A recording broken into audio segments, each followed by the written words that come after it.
Welcome to another episode of Is This for Kids? I'm Jonathan Bearded Blevins, husband and father of 4, and I think most media that is marketed towards children is sending them straight to a dark place. A dark place. Just except for this episode on Mary. Keep going. Yeah, and I am Katie, MrsRuvi, wife and mother of 5, and I think that a lot of kids are watching content that's not even marketed to kids. But hey, the point of this podcast is to let parents know what is in a particular piece of content that might be kind of popular and what they might want to shield their kids from that's in that content, what topics come up that they might want to shepherd them through with a little bit of a conversation, and how they can use media to share in their kids' life experience. And you're right. Today we're talking about Mary, which wasn't really marketed to kids, but it's a number 5 on Netflix. Look at that. Netflix, Mary, Joel Osteen, kind of. So like a lot of people are like, is it biblically accurate? Now they claim that they had multiple biblical scholars who worked on this. However, the only one that's actually cited in the credits is a guy who works for Joel Osteen at his church. So as far as whether or not this has a whole lot of wide acceptance in a Christian theological perspective, I would take that with a grain of salt. Cannot confirm or deny whether or not this biblical scholar was paid with the money hidden in the toilets. I don't think we're allowed to talk about that. Joel Osteen is litigious. I mean, that's why I said I cannot confirm or deny. Right. I can't confirm or deny that Joel Osteen is litigious. See? Look at us. Yay. Doing great. So Mary on Netflix, I will say, we don't talk about this super often on the podcast, but you and I are both very Catholic. Quite Catholic. And I worked 15 years in parish ministry. You're still very active in your Catholic church. Mm-hmm. I mean, I still go to church too, but I'm just not as active with them. That's not true. I am. My husband is the king of donuts. The after mass donuts. Love that. That's my family. Love that. Yep. I'm actually going to Seek this week to do some cool things with the Catholic Church there. So we're both very Catholic, and I'm always very skeptical of anything that has to do with faith, religion, especially Christianity, because I have a theology degree. This is what I love, and I want it to be accurate. I will say I've had a better willing suspension of disbelief in the last few years since I left full-time ministry. Yeah. And I'm able to sit back and enjoy things like Chosen a little bit more without having to be like, that didn't happen, or why would they do this? And I'm just able to enjoy it, which has been a lot more fun than just being like super cranky about the theology of things. But I looked at the preview, thought it was going to be awful. As a Catholic, we love Mary. Mm-hmm. We don't worship Mary. A lot of people think we do. We don't. We just think she's awesome. And I literally converted just to get the statue for my front yard. In a bathtub? No, it's in a regular. Okay. Bathtub Mary it looks like a bathtub. I can't believe. Bit. Yes, it does. It's Bathtub Mary. That's the nickname. More like a bird bath. And I thought it was going to be awful, but I was actually pleasantly surprised. That's a joke, by the way. That's not why I converted.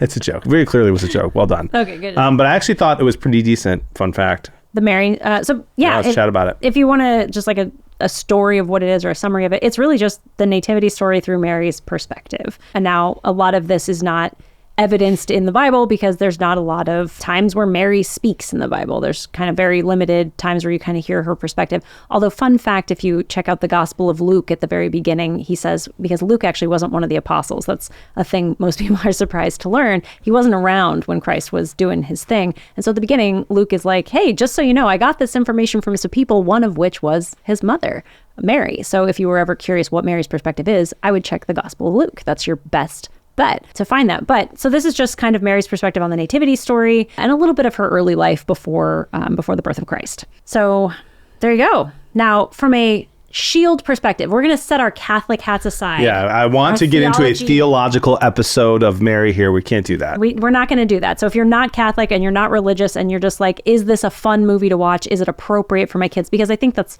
a big hole in the like parenting thing is that like, what if you're not religious? You don't care what your kids watch? That's not true. Like secular people still care what their kids watch. Yeah. So is there anything in there that is inappropriate for children? What would you shield a kid from in this? Okay, a couple things. It is a little bit dark. Which is interesting for a movie about the mother of God. It's a little bit dark. Satan appears a couple of times as very clearly the devil. He's very creepy. Super creepy looking. Yeah, which I think they did actually a really good job of his whole character. I'm going to not get into theology at all here. It was great. Anthony Hopkins plays King Herod, and he's a pretty scary guy. He kills a couple of people, including his own family members. There is the murder of the Holy Innocents. For those who don't know, that is when Herod was upset that Jesus was born and decided to go kill all of the children under 2 years old. Yeah. And so you don't see the murder of children, but you see like shadows of it. All the babies are collected. You see soldiers ripping babies out of their mother's arms, which that stuff's like not interpreted. That's in the Bible. That's not like something that was inferred in this movie. And so that's pretty traumatic. So I would say there's some violence, some dark themes, and Anthony Hopkins as King Herod is pretty scary, and so is Satan. Yeah, absolutely. More than I thought. Going into this conversation, I was thinking there's not a ton to shield from, but maybe more than I would have thought. Yeah, and then it is... this wasn't marketed to children. This was never supposed to be a kid's movie. Yep. So if you're looking for a kid's version of the Nativity, I would go with something like The Star, which we've recommended elsewhere, which is more of like a cartoon from the perspective of the animals. Like, it's cute and sweet. This is more like a political drama that's sort of trying to find a almost Wonder Woman backstory for Mary to bring her into this. And this is like one of the more traumatic moments of Mary's life, because Herod, who was the Roman elected king of the Jews, has to protect her son and herself from the government and the people who are coming to harm her after giving birth to Christ. So it's much more of like a political drama. It's much more of a action almost movie kind of a thing. If you can just like remove the religious aspects from it and just say, this is a story, that's where we're at. And I don't think there's no swearing, no drugs, no sex, no nudity. Probably worth noting though that like my oldest is 9, turning 10 soon. It's about that time my wife and I have decided to have the talk with him, but we haven't yet.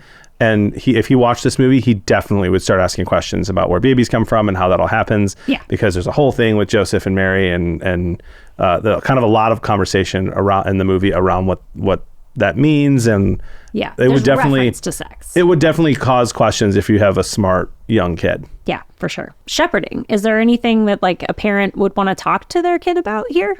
What do you think? Well, so for me, when I'm looking at shepherding conversations for kids, this is where you would need to have your own family's faith tradition well known in your heart, and you would probably want to talk to your kid about those faith traditions. Now, if you look this up online, it almost seems like everybody's mad about something to do with this movie. People who are politically left-leaning are angry because there's an implied nuclear family that they don't think would have been real for that time period, and so they find that to be right-leaning. There are people who are Protestant who find it odd that there's, a belief that Mary was conceived without sin. And then there are Catholics who are upset because Mary appears to have childbirth pains. And we would say that might not have happened because she was conceived without original. It's this whole, there's a lot in there that you could have a conversation with. They didn't stick to any one particular faith tradition or even one particular secular view on the thing. So it would be important for you to know what your faith tradition teaches about Mary to be able to pass that along to your children well. But then also, I would make sure that, this might be a good way or a good time to talk to your teenage or 17, your older teen kids who might be interested in this movie about how faiths are generally presented in movies. And maybe this is more of a share conversation. Like the world, Hollywood and things like that do not portray any faith tradition correctly for the most part. They're just not part of it. That is a secular environment. So whether you're Muslim or LDS or Catholic, you're never going to see your faith presented in an exactly perfect way. And so maybe you want to have a conversation about what that looks like, how you exist in that world. Yeah, I agree. Yeah. I agree. This is a movie that I would be excited to share with my high school, I almost said student. High school student.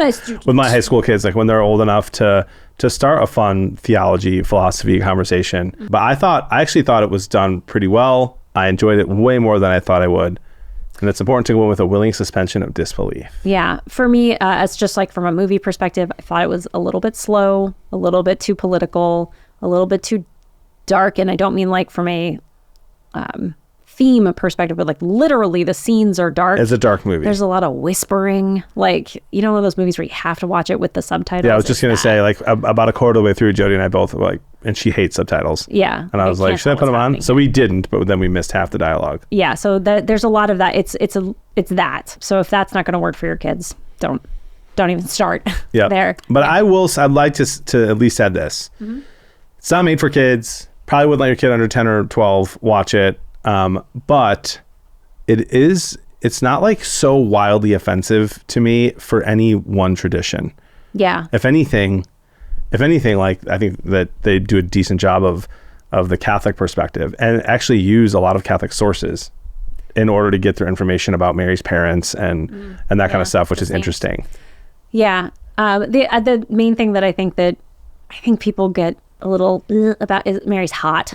Like the girl who plays Mary is attractive, like very. Well, if you're going to be God's mom, you better be at least cute. But like, you know what I mean? It's not just that she's beautiful. Like they picked a hot chick to play her. Like and there's nothing specific about her that you're like, this is inappropriate. You're overly sexualized. It's just she's hot.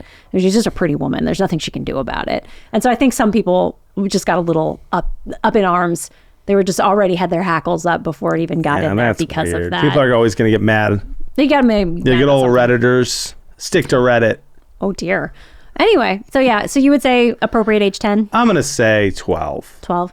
Yeah, I would think I think it's probably appropriate at 10, but it's the interest level is going to be more like 14.